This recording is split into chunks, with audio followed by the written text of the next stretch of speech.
बिस्मिल्लाहिर्रहमानिर्रहीम। तमाम देखने और सुनने वालों को मेरी तरफ से अस्सलाम वालेकुम। दोस्तों, वीडियो शुरू करने से पहले अगर आप पहली बार इस चैनल पे आए हुए हैं तो सब्सक्राइब ज़रूर करिएगा और बेल आइकन को प्रेस करना ना भूलिएगा। और इसके अलावा अगर आप मुझे फेसबुक, ट्विटर या पैट्रियन पे ज्वाइन करना चाहें तो इनकी लिंक नीचे वीडियो की डिस्क्रिप्शन में दी हुई है।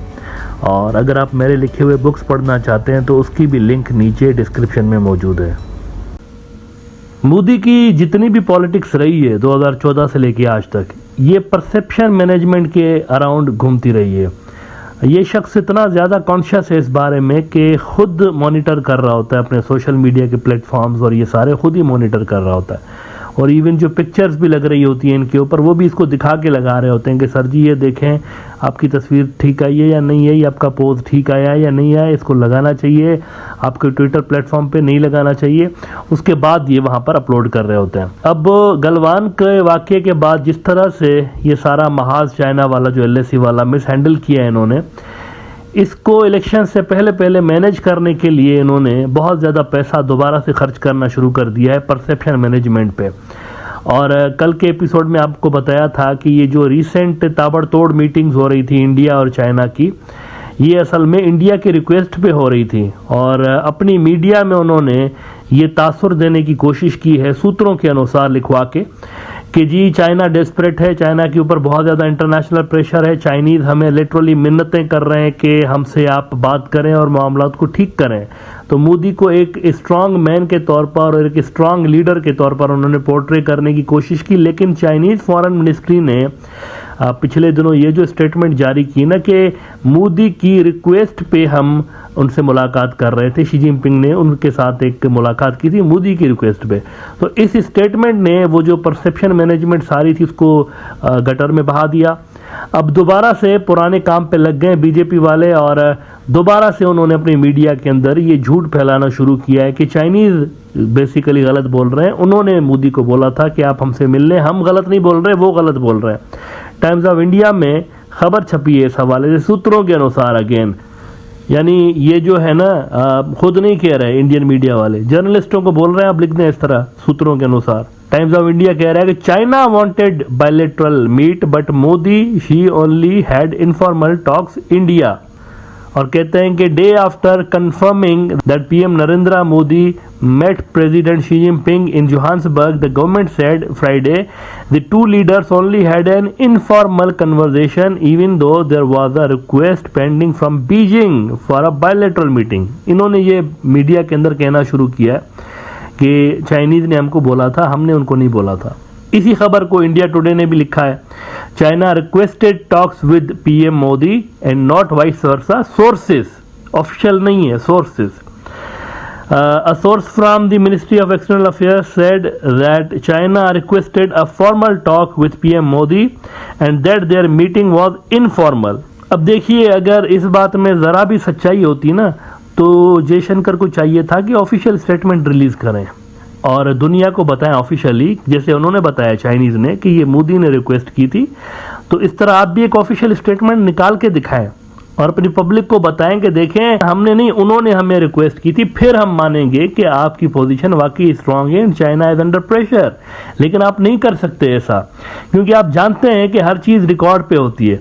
अगर आपने मीटिंग की होती तो आपने उनको लिखा होगा, कोई ईमेल, कोई ऑफिशियल लेटर गया होगा, और अगर उन्होंने आपको कहा होगा पहले, जैसा कि वो क्लेम कर रहे हैं और जैसा कि वो ओपनली दुनिया को बता रहे हैं, तो इसका मतलब है आपकी तरफ से कोई ऑफिशियल स्टेटमेंट, कोई ऑफिशियल लेटर, कोई ऑफिशियल ईमेल कुछ गया होगा ना वहाँ पे कि मोदी मिलना चाहता है शी जिनपिंग से, और वो रिकॉर्ड पे होगा। इसलिए आप झूठ बोल नहीं सकते डायरेक्टली, इसलिए आप मीडिया में परसेप्शन मैनेजमेंट के लिए ये झूठ लिखवा रहे हैं कि see Chinese are in a weak position and they want to talk to us. और मोदी ने बड़ा ज़बरदस्त तरीके से चाइना को हैंडल किया हुआ है और सारी दुनिया चाइना पे प्रेशर डाल रही है, जैसा कि आप रिपोर्ट कर रहे थे। तो ये 2 नंबरी है बेसिकली।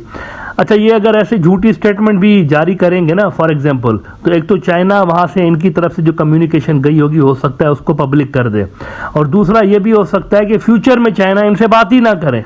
ये भी एक बहुत बड़ी रिस्क है कि अगर ऑफिशियल स्टेटमेंट जारी करेंगे ना इंडियन फॉरेन मिनिस्ट्री वाले, तो आगे से वो इनके साथ मिलेंगे ही नहीं कि आप तो झूठ बोल रहे होते हैं। मोदी की परसेप्शन बनाने के चक्कर में आप झूठ बोल रहे होते हैं। बहरहाल मित्रों, इस सारे बखेड़े में एक बहुत बड़ी खबर ये आ रही है कि वो जो भूटान और चाइना के टॉक्स हो रहे थे, और मैंने ब्रॉडर व्यू में आपको बताया था कि यहाँ पर अगर चाइनीज़ डोकलाम में आकर बैठ गए और ऑफिशियली उनके हैंड ओवर हो जाता है डोकलाम, तो फिर ये पहला प्रोसेस होगा, पहला स्टेप होगा बांग्लादेश चाइना बॉर्डर की क्रिएशन के हवाले से, क्योंकि यहाँ से सिलीगुड़ी कॉरिडोर जो है वो बहुत ही थोड़ी दूरी पे है।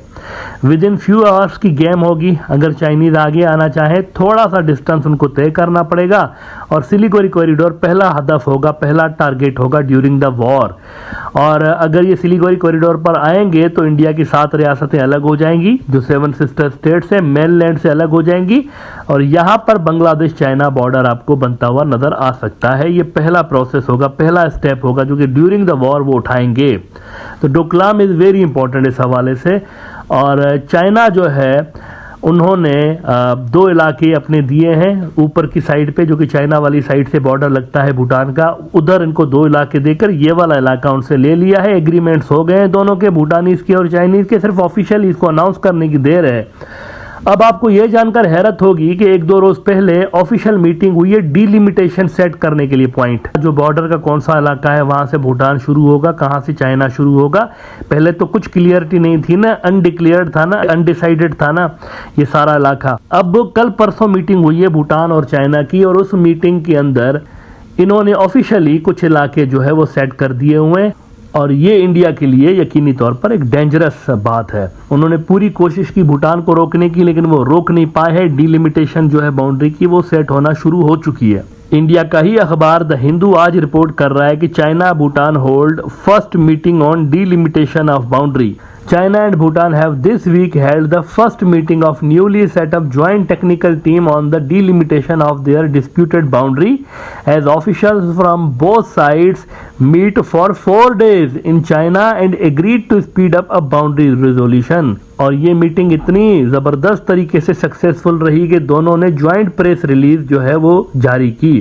द हिंदू कहता है कि a joint press release from Beijing and Thimphu on Thursday said the 13th expert group meeting was held in Beijing from Monday through Thursday and described as an important outcome the setting up of a joint technical team on the delimitation of the China-Bhutan boundary, which held its first meeting along the sidelines of the EGM। तो यहाँ पर जब public को धोखा देने में BJP लगी हुई थी, तो वहाँ चाइना ने एक और बहुत बड़ा कार्ड खेल दिया है। और वो जो मीटिंग पेंडिंग थी, जिसके बारे में पहले भी मैं यहाँ पर बात कर चुका हूँ कि ये जब मीटिंग होगी ना, तो वहाँ से आप यूँ समझें कि इंडिया के ऊपर जो दबाव है वो मल्टीप्लाई हो जाएगा। उसको आप 10 से मल्टीप्लाई करते हैं, बहुत ज़्यादा इंडिया अंडर प्रेशर आ जाएगा जब भूटान और चाइना के दरमियान डीलिमिटेशन सेट हो जाएगी। क्योंकि अभी तो देखें, भूटान पे रख के खेल रहे होते थे ना। अभी जब चाइनीज़ घुस के आते थे अंदर, तो इंडियन फोर्सेस उनको कहती थी कि ये जो है ना, ये आपका नहीं, भूटान का इलाका है। भूटान इनको खुद कुछ नहीं कहता था, इंडियंस कहते थे इनको कि आप पीछे चले जाएं, ये भूटान का इलाका है और हम बाउंड हैं ट्रीटी ऑफ फ्रेंडशिप के तहत, जो कि कई डेकेड्स पहले हमने की थी। उसके तहत इंडियन फोर्सेस बाउंड है भूटान को प्रोटेक्ट करने के लिए। और इसी के चलते उन्होंने डोकलाम के अंदर भी इंडिया ने फौजें घुसाई थी। स्टैंड ऑफ रहा था कुछ साल पहले। उस स्टैंड ऑफ में आपको ये जानकर हैरत होगी कि भूटान की अपनी फोर्सेस नहीं थी, थोड़ी बहुत उनके पास आर्मी है ना, तो वो नहीं थे उस स्टैंड ऑफ में। ये इंडियन फोर्सेस खुद घुस के गई थी, क्योंकि इनको सिलीगुड़ी कॉरिडोर का खतरा रहता है कि यहाँ पर ना चाइनीज आके घुस जाए। तो वो जो एक्सक्यूज था इंडिया का, वो खत्म हो गया। अब इंडियन फोर्सेस घुस नहीं सकती अंदर भूटान के। वो जो डीलिमिटेशन का प्रोसेस है वो स्टार्ट हो चुका है, और दोनों के दरमियान ऑफिशियल मुआहिदा इस डीलिमिटेशन के सेट होने के बाद विद इन फ्यू वीक्स जो है आप देख सकेंगे। और ये इंडिया के लिए एक बहुत बड़ा सिक्योरिटी थ्रेट यहाँ पर यूँ समझेंगे क्रिएट हो चुका है।